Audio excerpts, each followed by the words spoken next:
Hi everyone, welcome back to my channel. It's the real deal here.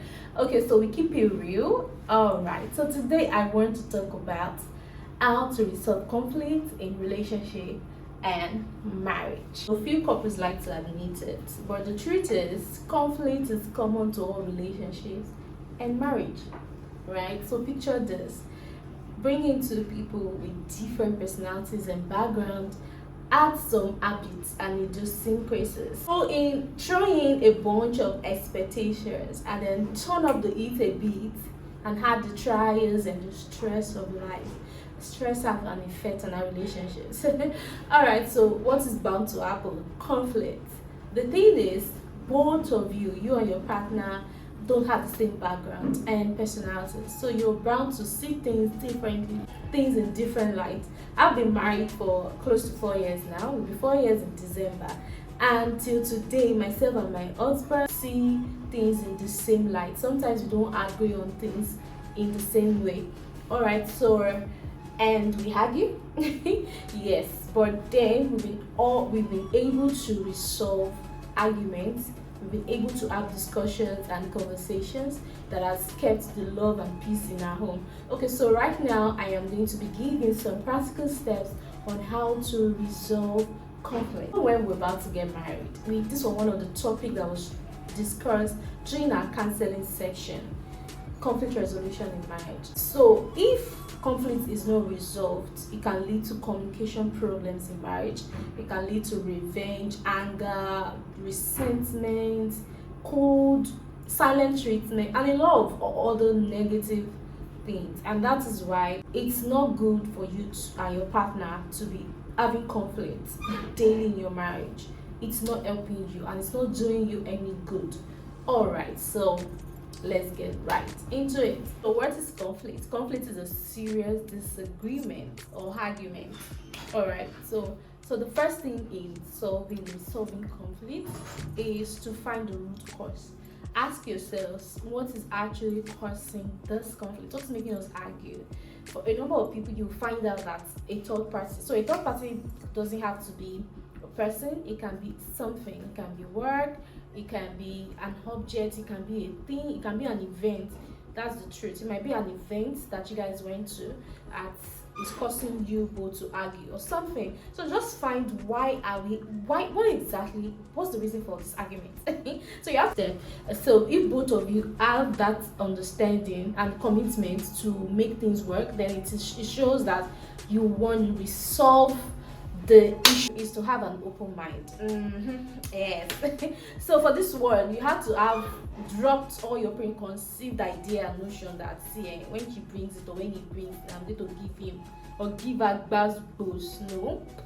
So don't be defensive. Don't be defensive. Have an open mind. To remind us, both of us, you that is watching and myself, because a lot of times I go back to my videos and I watch them to learn again, right? Yes. All right, so what was I saying? So the signs that you have an open mind, some people feel like, I have an open mind now. Let me tell you, the sign that you have an open mind is that you listen, like you're not distracted. It's not the time to press phone. It's not time to go to Instagram and quickly check what is trending. It's not time to go to Twitter. It's not time to go on TikTok. It's time to drop your phone and let all distraction go away so that you can listen to your partner. That's one of the signs that you have an open mind. Listening to understand the person, to understand and show empathy. Some people feel like they listen, but they listen to talk back. They listen to be defensive. So listening and put yourself in the person's shoe, understand their point before you respond. So that's what you have an open mind is, that you understand the people's opinion. See, one of the things I've learned is that we respond to things based on our experiences or things that we feel we know. So when someone brings something, an idea or something in that is not in your field, that is not related to what you have experienced before or what you know, we tend to be defensive. We tend to build up those walls and not accept it. But the truth is, relationship and marriage will shape you. See, all those your experiences that are not good, you marry, especially in marriage, The best person that sees your weakness is your partner, and they are the ones that see your strength. And marriage helps you to magnify these things. It will magnify your strength and magnify your weaknesses. So when your partner is telling you things like, I feel that you have this weakness in this area, but don't be like, what me that? No, see, there is no need for ego. If you have to, yeah, that's you have to take it from me.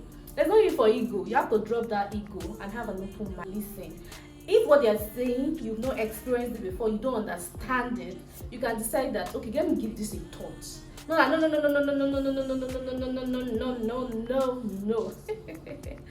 Alright, so if you don't understand it, you just have to say, okay, let me give this a thought and I'll get back to you. Let's have this discussion later. So the first thing is find the root cause, have an open mind. Next thing, okay, so now that we found the root cause, now that we know the issue, how do we resolve this? Come to a common ground. Okay, so let's come to a common ground and solve conflict in marriage. One of it is money, sex, chores, responsibilities. They are numerous. Third parties, friends, family, loved ones. Yes, they can cause conflict for you both. And going down and cause division in your own marriage is to understand each other's point and come to a common ground. So be willing to forgive your partner and ask for forgiveness. See, dear ones, you will do a lot of forgiving in marriage. A good marriage is a union of two forgivers.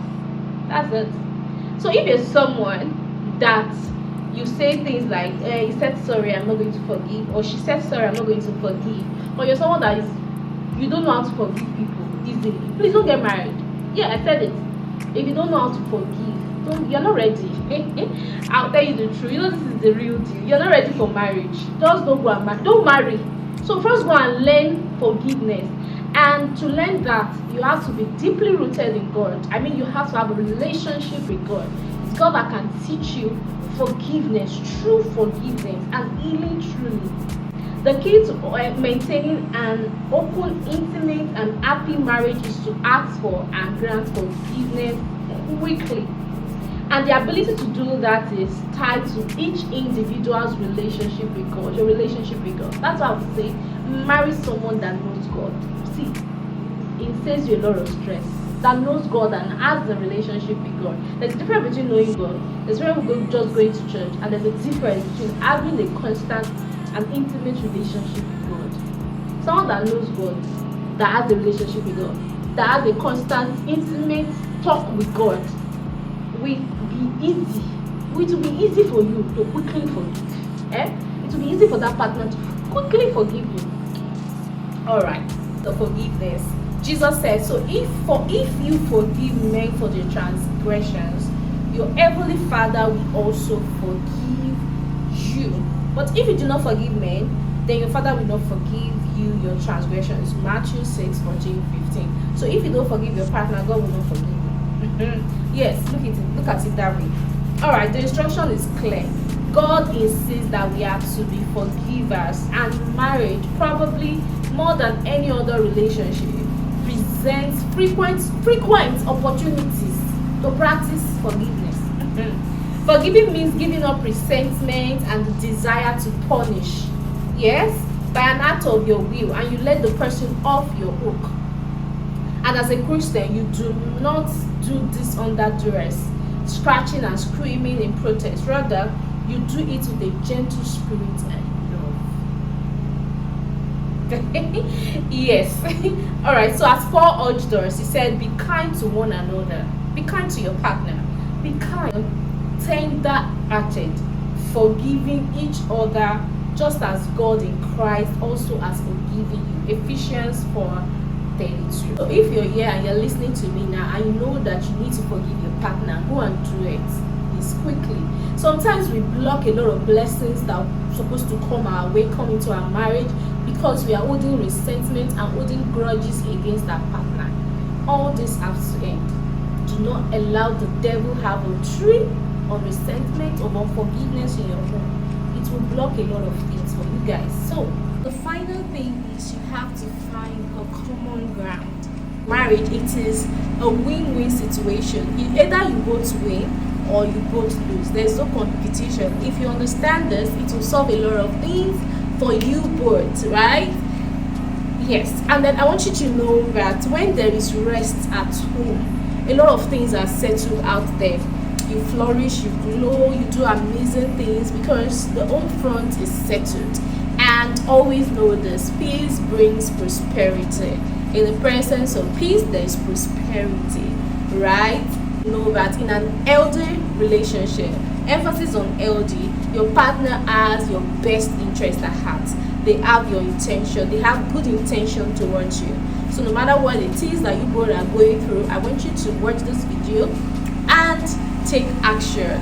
Find a way to resolve any conflict, and I pray that God will keep your home and marriages safe. So I'll leave you with this. Ecclesiastes 4:12 says, a threefold cord cannot be easily broken. The third cord in your marriage is God. In everything, you can always go to Him and ask Him, Father, help us to resolve this. Help us to have a common ground, and don't let this break our relationship. Don't let this break our marriage. So when you're about to resolve conflict, let God be in it. Let God be in the discussion with you both. Alright, so don't forget to click on the subscribe button below and turn on post notifications so you'll be notified when I post more valuable content or relationship, marriage, and motherhood. People are enjoying the motherhood videos too. I'm glad to hear this. Thank you so much everyone for your feedback, for amazing feedback. These feedbacks are helping me to do more, knowing that I'm touching lives, and thank you so much for all of them. I see them both privately and the public ones. Alright, I'll see you again soon in my next video. So this is the real deal. I'll see you again soon. Goodbye.